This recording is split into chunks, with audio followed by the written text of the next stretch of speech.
It began like every other startup dream. A 31-year-old founder with $1 billion smile and a $175 million idea. She built a company and sold it to one of the biggest banks in America. But something went terribly wrong. The founder of that fintech startup, Charlie Javice, has been found guilty at a fraud trial. If you recall, JPMorgan fooled. 175 million. Gone. This is the story of Charlie Javice and how one woman tricked the greatest bank of America. Charlie Javice grew up in Westchester County, New York, the kind of place where ambition comes free with breakfast. Born in March 1993, Charlie had a comfortable life. Her dad, Didier Javice, worked in finance. Her mum, Natalie Rosen, was a teacher who later became a life coach.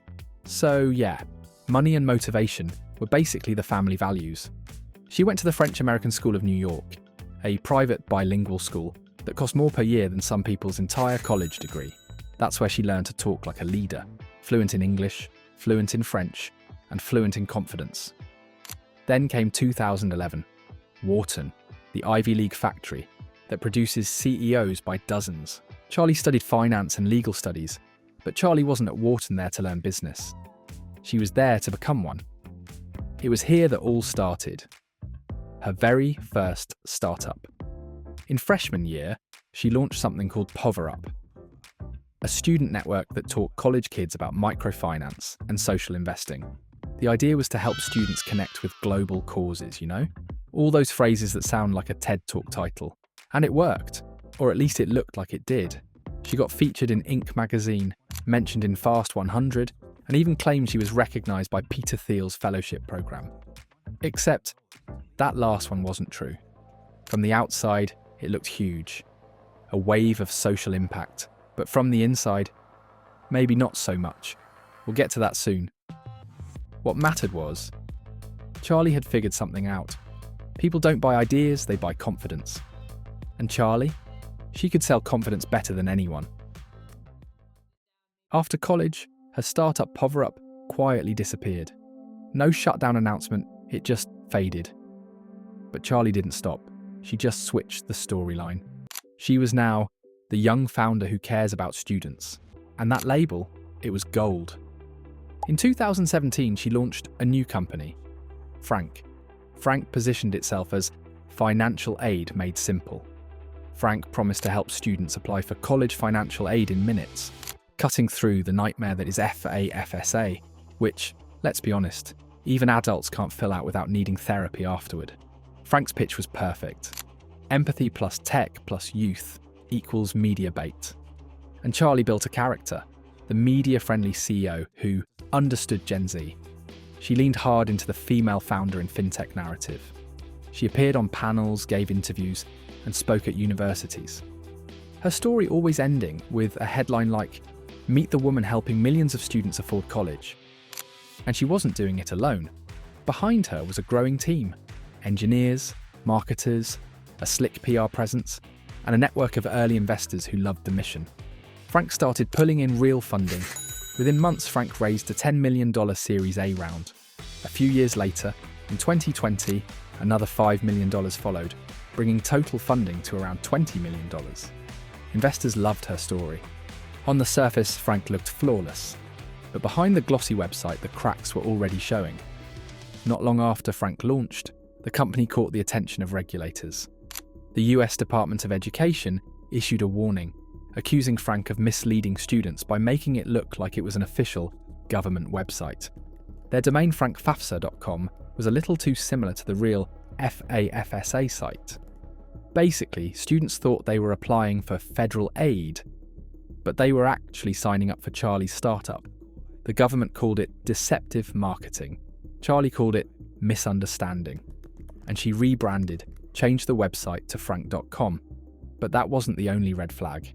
Her media appearances started to sound rehearsed. Every interview, every panel, same story.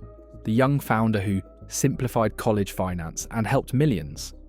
Except none of those millions ever seemed to show up. Then came her now famous blog post, The 8 Most Confusing Things About FAFSA. Except the article was full of mistakes. Wrong timelines, wrong details, and advice that sounded more like marketing than guidance.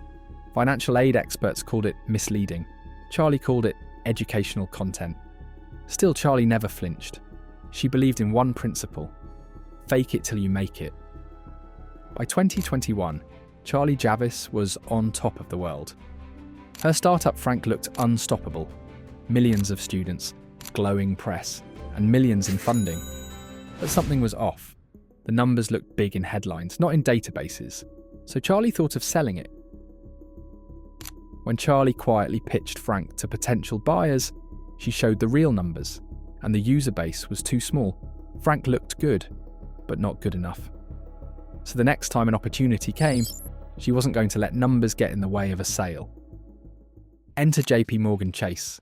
At the time, JPMorgan was desperately looking to break into student finance. They wanted a younger audience, fresh leads, a connection with Gen Z, and Frank was the perfect story to sell that dream. A student platform with millions of users, helping kids get into college. Charlie positioned Frank as the ultimate gateway for JPMorgan, the missing link between America's biggest bank and the next generation of customers. Meetings were held, decks were polished, stats were inflated to 4.5 million users. Charlie delivered every line with the kind of confidence that makes you forget to check the math. And it worked. JPMorgan took the bait. They agreed to acquire Frank for a staggering $175 million. The deal was that JPMorgan would own Frank, and Charlie would join the bank as a managing director. Her key team members were brought in too. Frank's engineers, marketing staff, all folded into JPMorgan's student division. But the real asset JPMorgan thought they were buying wasn't code or technology, it was data. Specifically, Frank's user database. The supposed 4.25 million students who had signed up. JPMorgan's plan was simple. They'd use that student list to onboard young customers, offer them credit cards, loans and savings accounts. A new generation of clients. Except there was one problem. Frank's real user base was closer to 300,000. And JPMorgan's due diligence process? Well, Charlie made sure it never found out. When JPMorgan asked to inspect user data before the acquisition, Charlie delayed, citing privacy laws and student data protection. She offered summaries instead of full access. Charts, dashboards, and pretty metrics. All designed to look legitimate. And when JPMorgan insisted, Charlie went a step further. She faked the data. According to federal charges later filed against her, she hired a data scientist to generate fake student profiles. Hundreds of thousands of names, emails, and contact details, all completely fabricated. Then she merged them with Frank's real users to make the numbers look perfect. It was brilliant in the worst possible way, and she delivered that illusion flawlessly. So when JPMorgan reviewed the data, everything seemed legitimate. No one questioned it. Within months, the deal closed. Frank was officially sold. The deal made headlines everywhere. It looked like a win for everyone. She was listed in Forbes' 30 under 30 list. But faking 4 million people has one small problem. Sooner or later, someone tries to email them. It started small. JPMorgan's marketing team wanted to welcome all those 4.25 million students who had supposedly signed up on Frank. So they prepared a campaign with a simple test email offering a free college planning tool. They hit send, and that's when it all fell apart. Out of more than 4 million emails, only a few thousand reached real people. The rest? Dead addresses, bounced servers, non-existent inboxes. Inside JPMorgan, alarms went off. Their billion-dollar acquisition suddenly looked like a digital ghost town. The 4.25 million verified students were, in fact, mostly fiction. The bank launched an internal investigation. Charlie hadn't just inflated her user numbers. She'd commissioned fake data.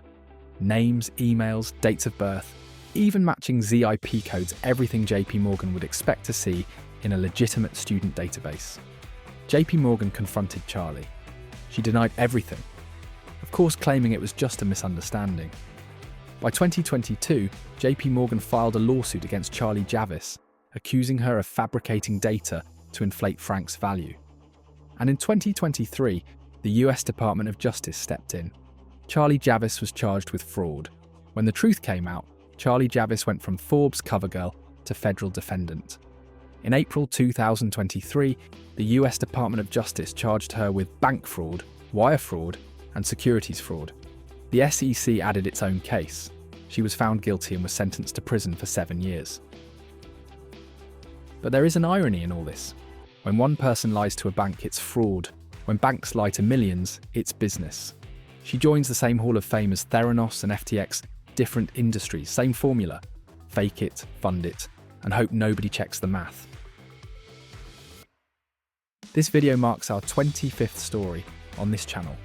I have tried to bring you the truth behind money, power, and the lies that run our world, but to be honest, YouTube hasn't given us the much wanted reach yet. We're still small, and we've made a deal with ourselves. We'll go all the way to 100 videos. And if YouTube still refuses to push our work, we'll walk away knowing we gave it everything. This channel needs your support more than any other right now.